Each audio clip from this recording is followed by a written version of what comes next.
버지니아 애난데일에 위치한 워싱턴 새한장로교회 한창훈 담임 목사님의 주일 설교 말씀입니다.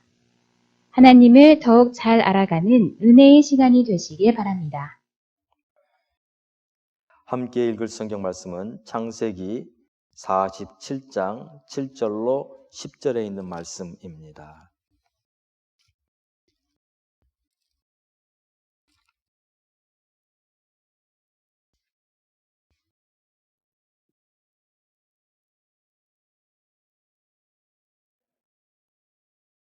(7절로) (10절까지) 우리 다 같이 한 목소리로 읽도록 하겠습니다. 요셉이 자기 아버지 야곱을 인도하여 바로 앞에 서게 하니 야곱이 바로에게 축복하매 바로가 야곱에게 묻되 내 나이가 얼마냐? 야곱이 바로에게 아뢰되 내 나그네 길의 세월이 130년이니이다.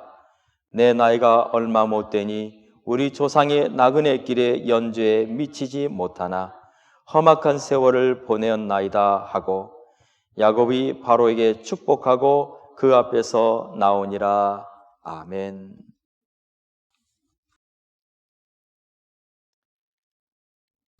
이제 야곱이 아들 요셉이 있다고 하는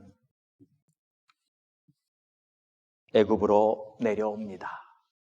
애굽으로 내려오기 전에 그에게는 많은 갈등이 있었습니다. 하나님의 약속을 버리고 애굽에 가는 것이 맞는 것인지, 또한 애굽에 가면 어떤 일이 있을 것인지 두려움과 호기심과 기대와 이 모든 것을 가지고 이제 애굽으로 옵니다.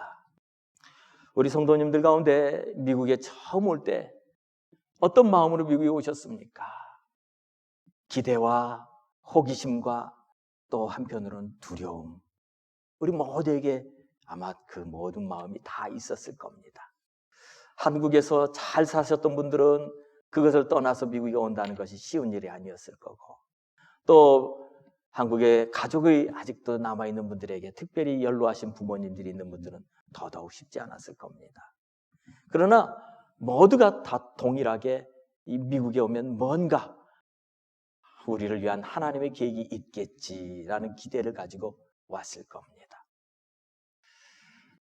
어떤 한 분은 미국에 오는 과정이 참 놀랍게 오신 분이 한 분 있었습니다.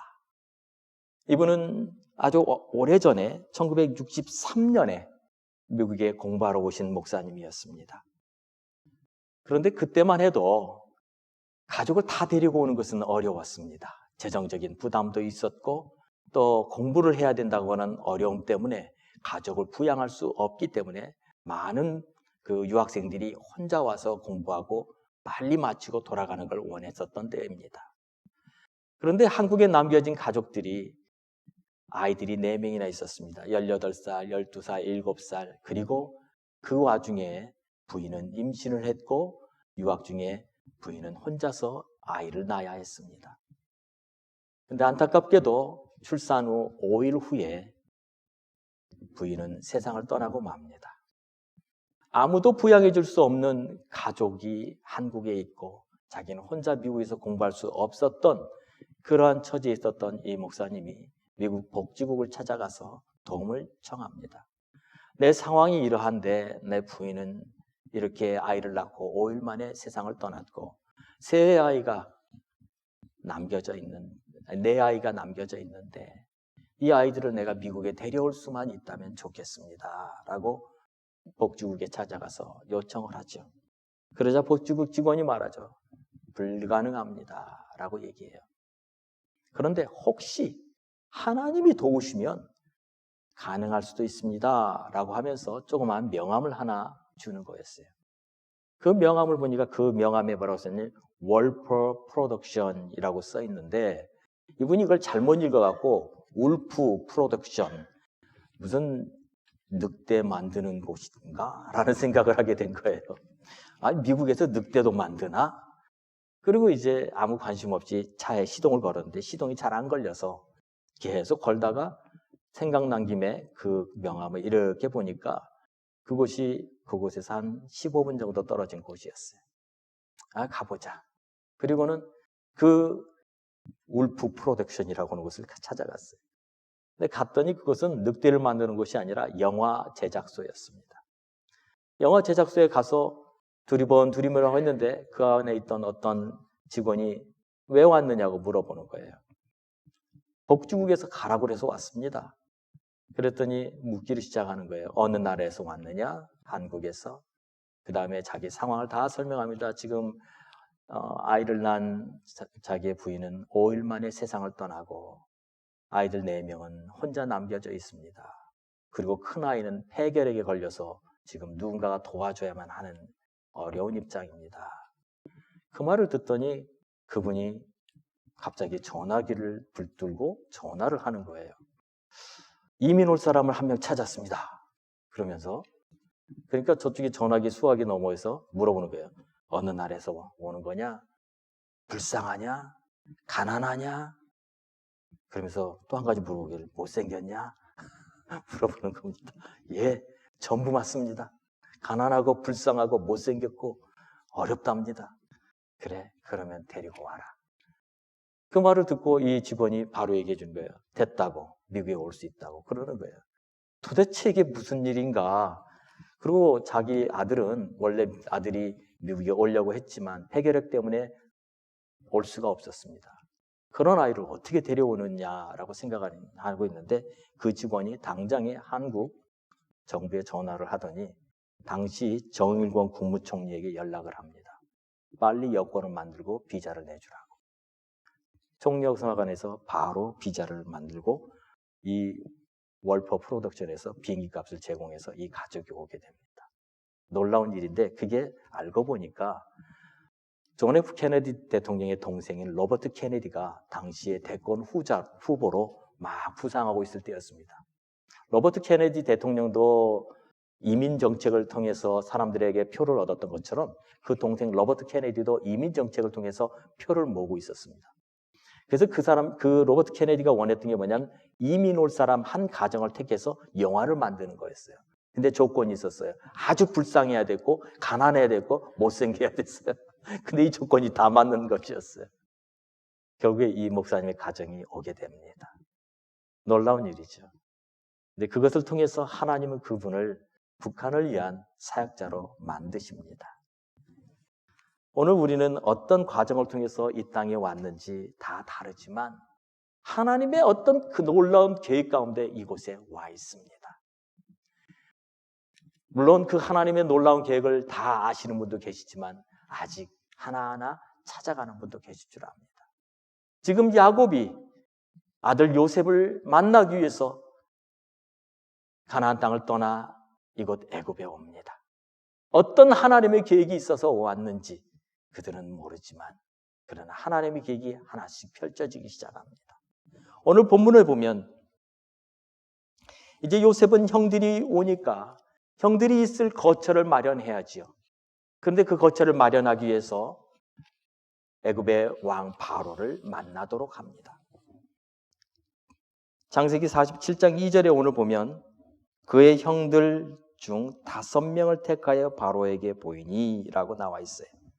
바로 앞에 가기 전에 형들에게 말합니다. 내일 바로 왕 앞에 갈 테니 이제 마음을 준비하고 몸을 깨끗이 하고 준비하십시오.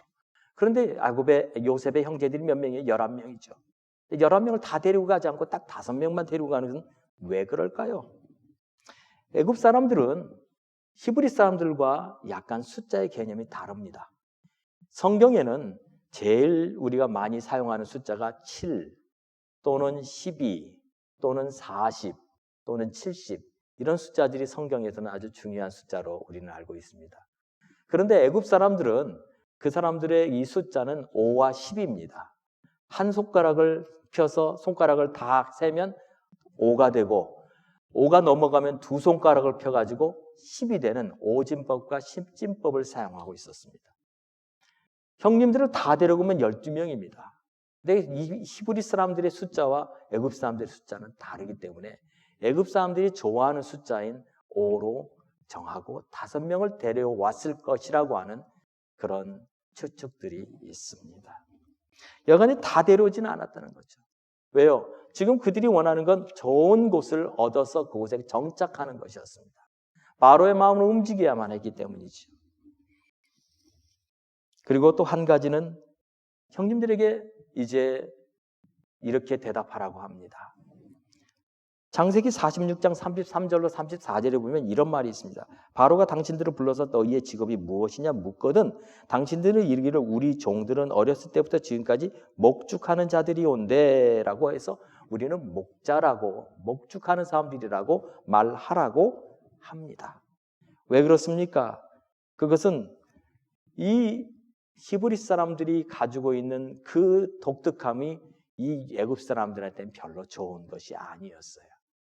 히브리 사람들만 따로 살 수 있는 어떤 거처를 얻기 위해서 그렇게 말한 거죠. 여러분 보통 우리가 미국에 와서 직업을 갖게 됩니다. 대부분 다 한국에서 하던 직업을 찾고 싶어 하지만 그러나 모든 분들이 다 그렇게 하지 못하지요. 그러다 보니까 어떻게 우리가 직업을 결정합니까? 많은 분들은 말하기를 공항에 마중 나오는 사람 직업이 내 직업이다. 이런 말들을 많이 하지요. 한국 사람들이 주로 많이 하는 직업은 물론 여기 워싱턴, 여기 버지니아, 메릴랜드는 공무원들이 많이 있고 기업에서 일하는 분들이 많이 있습니다. 그러나 다른 지역은 많은 경우 세탁소에서 많이 일을 합니다. 2015년 어떤 기자가 이렇게 정리한 것을 보면 한인 이민자들이 미국에서 가장 많이 일하는 업종은 세탁업이라고 그랬습니다. 그래서 그때 당시 샌프란시스코 일대에는 1만 명가량의 한인들이 세탁업에 종사하고 있었고 시카고에서도 상당히 많은 수가 세탁업에 종사하고 있습니다. 그러면 다른 이민자들은 어떨까요? 우리가 알고 있는 중국 사람들이 가장 많이 일하는 곳은 식당입니다. 그렇게 된 이유가 미국이 남북전쟁이 끝나고 나서 이 서부와 동부를 잇는 이 대륙 철도를 만듭니다. 근데 이 철도를 만들 때 그 철도를 만든 그 인부들이 전부 중국 사람들이었습니다. 그러니까 미국 그 중국 사람들이 서부에서 동부까지 쫙 길을 만들기 위해서 어느 도시에나 중국 사람이 다 들어오게 됐어요. 그런데 그들이 필요한 음식과 그들이 필요한 그 식사를 해결하기 위해서 중국에서 수많은 식당들을 이제 미국에 열기 시작합니다. 그래서 당시 그 철로에서 일했던 분들이 한 1만 2천 명 정도의 중국 분들이 있었다고 그래요. 그러다 보니까 미국에는 지금 중국 시장이 없는 곳이 없습니다. 그리고 많은 중국 사람들이 이 중국 식당과 어떻게든 연결해서 미국에 거하고 있습니다. 인도 사람은 또 어떻습니까?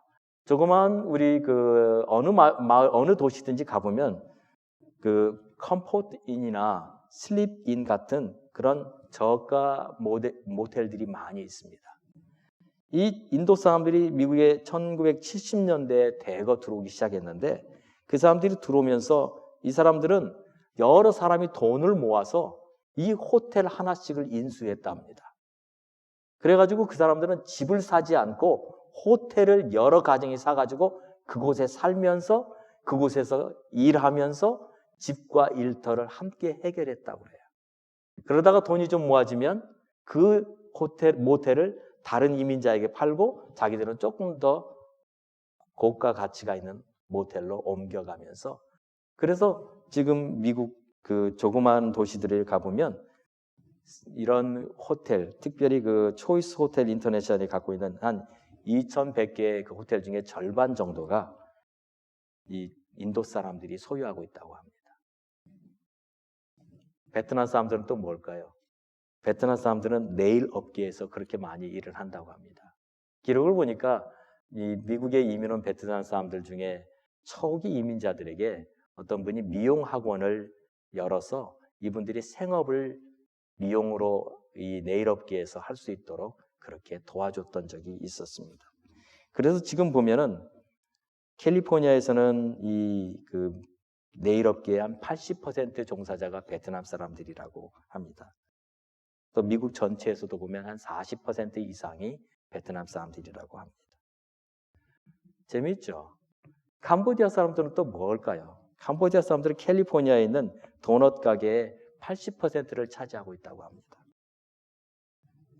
근데 보니까 텍사스의 도넛 가게는 한국 사람도 많이 있는 것 같아요. 인종별로 뭔가 어떤 업계를 이렇게 장악하고 있습니다.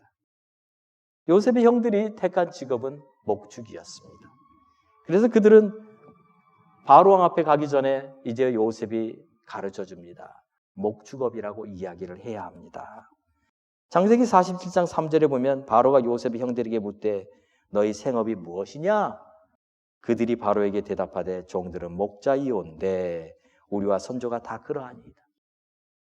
자, 그러자 이제 그들에게 준 땅은 고센 땅이라고 하는 목축하기 정말 좋은, 가장 좋은 땅을 줍니다.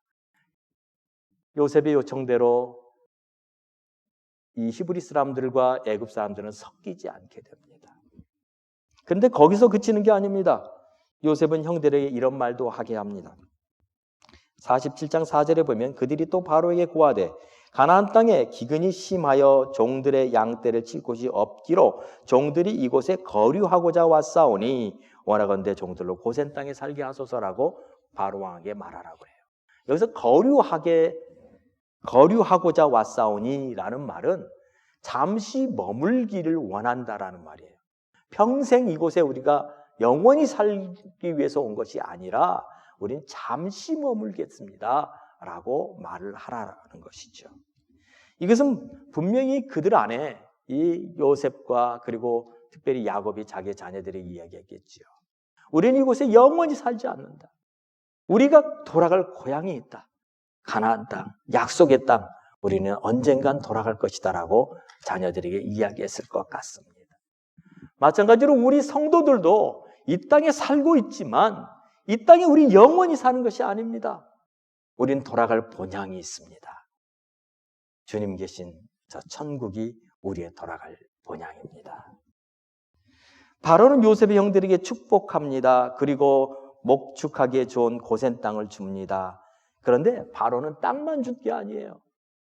여기 보세요. 6절에 보면 애굽 땅이 내 앞에 있으니 땅의 좋은 곳에 내 아버지와 내 형들이 거주하게 하되 그들이 고센 땅에 거주하고 그들 중에 능력 있는 자가 있거든 그들로 내 가축을 관리하게 하라. 이 말은 뭐냐면 가축을 관리할 수 있는 사람들도 세워주겠다는 거죠. 잡까지 얻게 됩니다.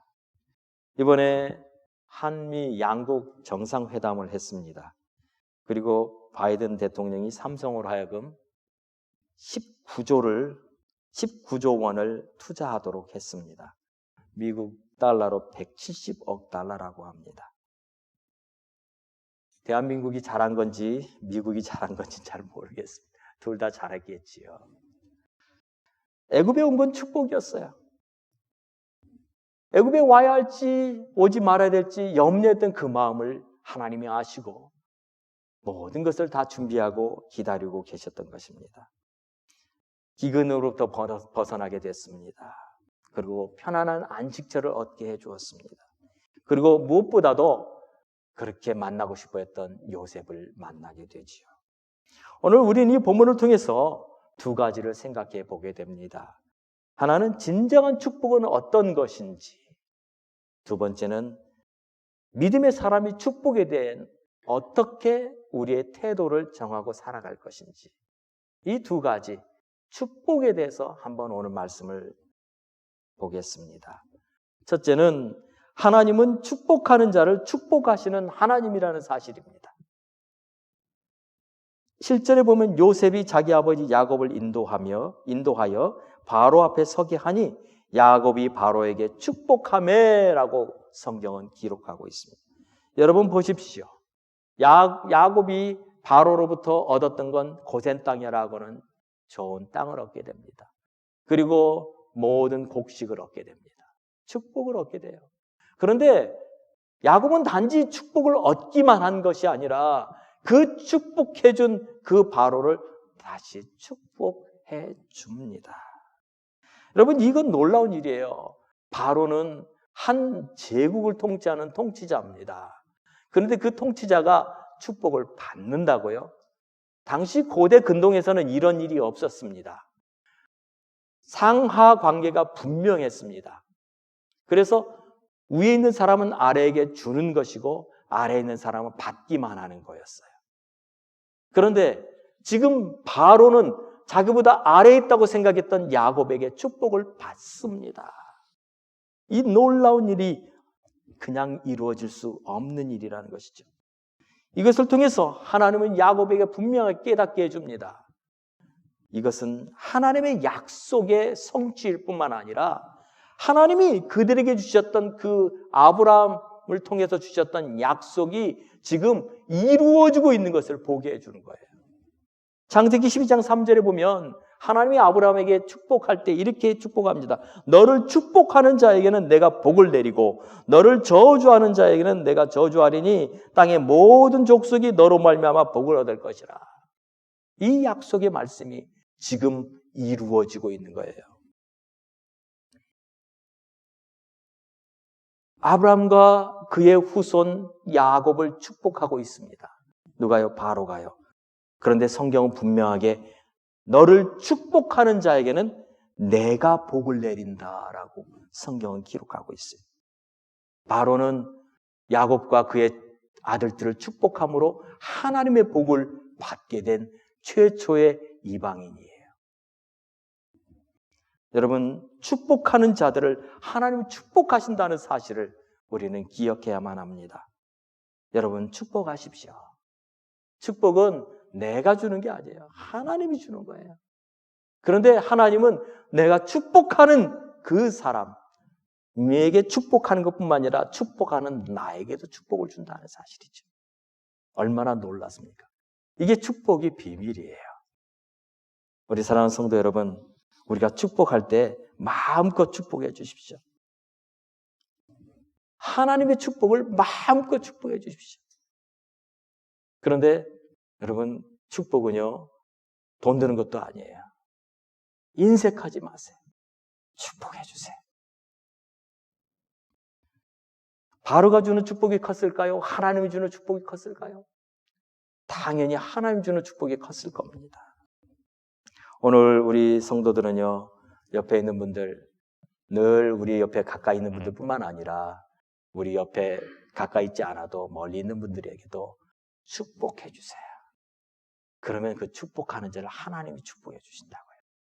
하나님의 말씀입니다. 이렇게 약속이 하나하나 이루어지는 것을 보면 너무나도 놀라워요. 어떻게 이런 일이 일어날 수 있었어요? 기근 때문이었어요. 기근이 아니었으면 이런 일이 일어날 수 없었습니다. 또 하나는 요셉이 애굽에 왔기 때문이었습니다. 요셉이 애굽에 어떻게 옵니까? 형들의 시기 때문에 오죠. 형들의 미움 때문에 오죠. 저는 이 본문을 보면서 하나님의 놀라운 계획은 심지어는 기근이라고 하는 우리가 전혀 원하지 않는 이런 상황을 통해서도 역사하시고, 또는 형들의 그 미움과 시기 때문이라도 그걸 통해서도 하나님의 놀라운 계획은 이루어지는구나라는 걸 생각할 때 우리 삶 가운데 일어나는 조그마한 것도 어떤 것도 하나님이 안 사용하실 수 없는 게 없다라는 거였어요. 여러분, 어렵고 힘든 순간이 있습니까? 하나님 그것도 사용하세요. 모든 상황을 통해 하나님의 큰 뜻은 반드시 이루어집니다. 믿으십니까? 아멘. 우리는 하나님의 역사를 경험할 때마다 하나님의 놀라운 손길을 정말 우리는 찬양하지 않을 수 없습니다. 야곱이 애굽에 왔습니다. 그리고 몇 년 동안 살죠? 17년 동안 살아요. 그래서 그가 창세기 47장 28절에 보면 147세의 생을 마칩니다. 그런데 놀라운 사실은요, 야곱이 요셉과 함께 가나안에서 있었던 시간을 한번 보십시오. 요셉이 몇 살 때 팔려가죠? 17살에 팔려갑니다. 창세기 27장 17절에 보면 17살 때 그가 팔려가요. 정확하게 야곱이 그의 사랑하는 아들 요셉과 가나안에 있었던 시간이 17년이었어요. 그러니 지금 야곱이 애굽에 와서 그 사랑하는 아들과 또 보낸 시간이 정확하게 17년이에요. 그냥 우연일 수도 있습니다. 처음 17년은 아들을 사랑하면서 요셉은 사랑을 받는 시간이었고, 나중에 17년은 아버지를 봉양하는 사랑을 주는 그런 시간이었던 것이지요. 하나님은 자신의 자녀들이 축복된 삶을 살기 원하세요. 비록 아픔과 오랜 기다림의 시간이 있었지만 야곱과 요셉을 향한 하나님의 계획은 그들이 생각했던 것보다 훨씬 더 큰 것이었습니다. 여러분, 우리의 눈에 보이지 않는다고 해서 하나님의 계획은 여기까지만이라고 생각하지 마십시오. 하나님의 계획은 우리가 생각할 수 없을 만큼 큽니다. 놀라우신 하나님의 손길을 우리는 날마다 경험하게 될 것을 선포합니다. 예레미야 29장 11절에 하나님은 예레미야를 통해서 이스라엘 백성들에게 이렇게 말합니다. 여호와의 말씀이니라. 너희를 향한 나의 생각을 내가 아나니 평안이요 재앙이 아니니라. 너에게 미래와 희망을 주는 것이니라. 하나님은 분명히 미래와 희망을 주기 위해서 오늘도 우리 가운데 역사하고 있습니다. 오늘 두 번째 우리에게 주시는 말씀은 하나님은 우리를 축복의 통로로 부르셨다는 사실이에요. 하나는 축복하는 자를 축복하시는 하나님. 두 번째는 우리를 축복의 통로로 우리를 부르셨다는 사실입니다. 어떤 말입니까? 갈라디아서 3장 8절에 보면 바울이 이렇게 말합니다. 또 하나님이 이방을 믿음으로 말미암아 의로 정하실 것을 성경이 미리 알고 먼저 아브라함에게 복음을 전하되 모든 이방인이 너로 말미암아 복을 받으리라 하였느니라. 모든 이방이 아브라함을 통해서 복을 받게 될 것이다 라고 선언했는데 이것을 신약에서 바울이 다시 얘기하고 있어요. 누구를 통해서요? 하나님을 신뢰하는 사람들을 통해서 하나님의 복이 모든 민족으로 흘러간다는 거예요. 우린 통로예요. 하나님의 축복의 통로입니다. 창세기 12장 3절에 주셨던 그 아브라함이 주셨던 언약, 너를 축복하는 자에는 내가 복을 내리고 너를 저주하는 자에는 내가 저주하리니 땅의 모든 족속이 너로 말미암아 복을 얻으리라. 너로 말미암아 복을 얻으리라. 하나님이 주신 이 놀라운 축복은 얼마나 놀라운지 몰라요. 우리는요, 축복을 흘려보내는 통로예요. 에베소서 3장 6절에도 이는 이방인들이 복음으로 말미암아 그리스도 예수 안에서 함께 상속자가 되고 함께 지체가 되고 약속에 참여하는 자가 된다고. 이방인들도 하나님의 약속에 참여하는 자가 된다고. 이게 하나님의 계획이라고. 하나님은 창세기에서부터 신약 모든 성경마다 말씀하고 있습니다. 이게 성경이 가지고 있는 큰 하나님의 계획이에요. 하나님은 복 주기 원하시고 그 복이 우리 단 한 몇 명에게만 그쳐지는 게 아니라 우리를 지나서 우리를 통과해서 또 다른 사람들에게 계속 흘러가게 되는 것. 그게 하나님이 원하시는 거예요. 여러분 통로예요. 여러분 축복이 여러분에게 옵니까? 그럼 그 축복 딱 붙잡고 있지 마세요. 흘려보내세요. 왜요? 우리는 축복의 통로예요. 그런데 놀라운 사실은요, 여러분 축복을 흘려보내면 또 와요. 거기서 그치는 게 아니에요. 우린 통로예요. 계속 와요. 계속 보내세요. 그러면 계속 와요. 근데 우리가 이걸 딱 붙잡고서 막죠? 나에게서 온 축복 딴 데로 못 가게 여기서 딱 붙잡고 있죠? 그럼 더 이상 안 와요. 올 수가 없어요. 우리가 축복이 오면 축복을 내보내면 또 와요. 더 와요. 놀라운 축복들이 옵니다. 축복을 흘려보내는 통로들 되시기를 예수님의 이름으로 부탁드립니다. 야곱은 축복을 해주는 사람 아니었어요. 여러분, 우리 야곱의 생애를 잘 알잖아요. 그는 축복을 구하는 사람이었어요. 그 축복 갖고 싶어서, 형이 장자권 뺏고 싶어서, 형이 배고픈 그 형에게 그 팥죽 쑤어주고 그거 가지고 장자권 바꾸잖아요. 얼마나 축복을 갖고 싶었던 사람인 줄 아세요? 그가 창세기 32장 26절에 야복강가에서 하나님의 천사와 씨름합니다. 천사가 나로 가게 하라. 그러자 그가 끝까지 붙잡고 뭐라고 말합니까? 나로 야곱이 이르되 당신이 내게 축복하지 아니하면 가게 하지 아니하겠나요? 나에게 축복 주지 않으면 나는 당신을 절대로 보내지 않겠습니다라고요. 그는 축복을 사모했고 그 축복을 붙잡기를 간절히 원했던 사람이었지, 그 사람 축복을 보내는 사람은 아니었다는 거예요. 그런데 오랜 인고의 세월이, 오랜 그의 사람에게 있었던 많은 연단들이 그로 축복을 붙잡는 사람에서 축복을 내어주는 사람으로 바꿔가고 있습니다. 그는 바로를 축복합니다. 창세기 47장에서 그는 바로를 축복해요. 바로를 축복했다는 건 애굽을 축복했다는 거예요. 그리고 창세기 48장과 49장에 이스라엘을 축복합니다. 자기의 12아들들을 다 축복해요. 그는 축복의 사람이에요. 누구를요? 애굽을 축복하고 이스라엘을 축복하고 세계 열방을 다 축복하는 축복의 사람이 되고 마는 것이죠. 여러분, 축복하는 사람이 복됩니다. 축복을 주는 사람 되시기 바랍니다. 제가 신학교 다닐 때 오래전 얘기죠. 당시 한국에서 가장 큰 교회는 충현교회였어요. 그 충현교회를 담임하는 목사님은 그 김창일 목사님이셨죠. 그분은 한국교회의 어른이셨습니다. 그런데 제가 그 신학교 때 들었던 이야기 중에 하나는 김창인 목사님에 대해서 누군가 얘기를 할 때 이렇게 얘기를 하셨어요. 그분은 축도를 할 때 가장 은혜스럽다고.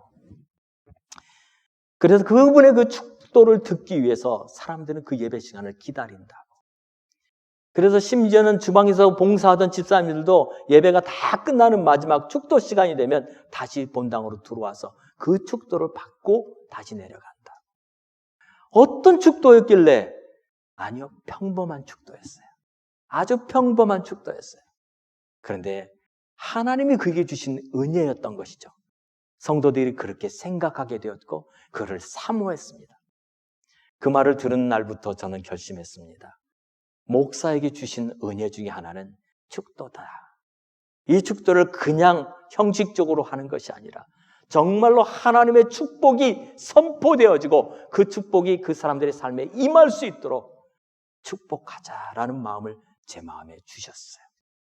저는 그날 이후로 제 축도는 독특해지기 시작했습니다. 여러분, 그 축복은 제가 주는 게 아니에요. 하나님이 주는 거예요. 다만 저는 선포하는 자인 것이죠.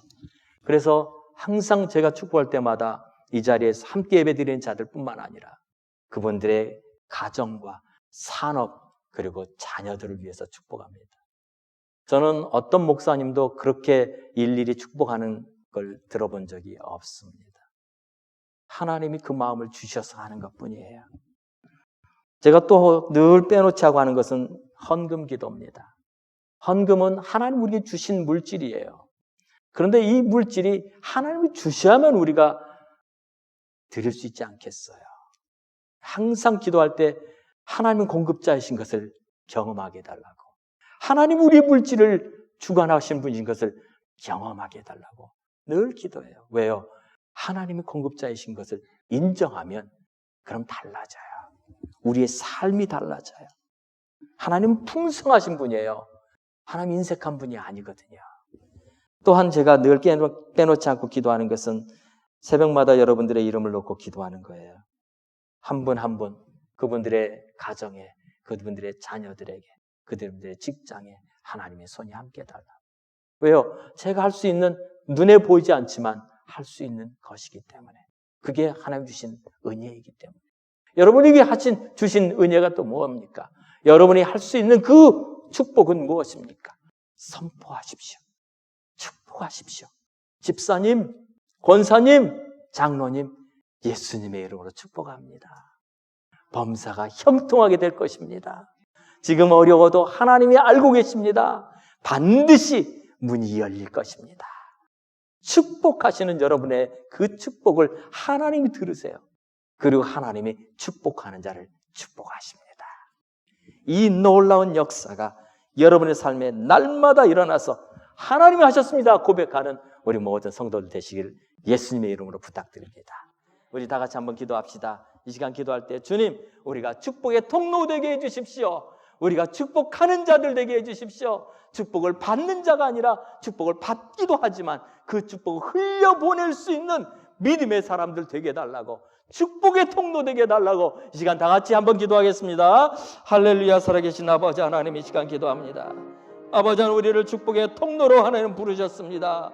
아버지 하나님, 우리를 그저 부르짖지 않고 우리를 축복을 흘려보내는 통로로 우리를 삼으시겠다고, 모든 민족이 너를 통하여 복을 받게 하겠다고 하나님 말씀하여 주셨고, 축복하는 자를 내가 축복하겠다고 주님 말씀하신 것을 이 시간 우리가 기억하며 아버지 하나님 앞에 기도합니다. 우리가 아버지 하나님 그런 믿음의 사람들, 축복을 흘려보낼 수 있는 통로들 되게 하여 주시옵소서. 우리의 삶께서 역사하시는 그 하나님의 손길을 우리로 날마다 경험하게 하여 주셔서, 하나님이 하셨습니다, 하나님이 역사하셨습니다 고백하는 우리 모든 성도들 되게 하여 주옵소서. 감사와 찬양을 주님께 드립니다. 살아계신 주님 감사합니다. 우리 이 시간에 하나님 앞에 기도했습니다. 정말 우리 야곱처럼 우리도 하나님 축복을 사모하는 자들입니다.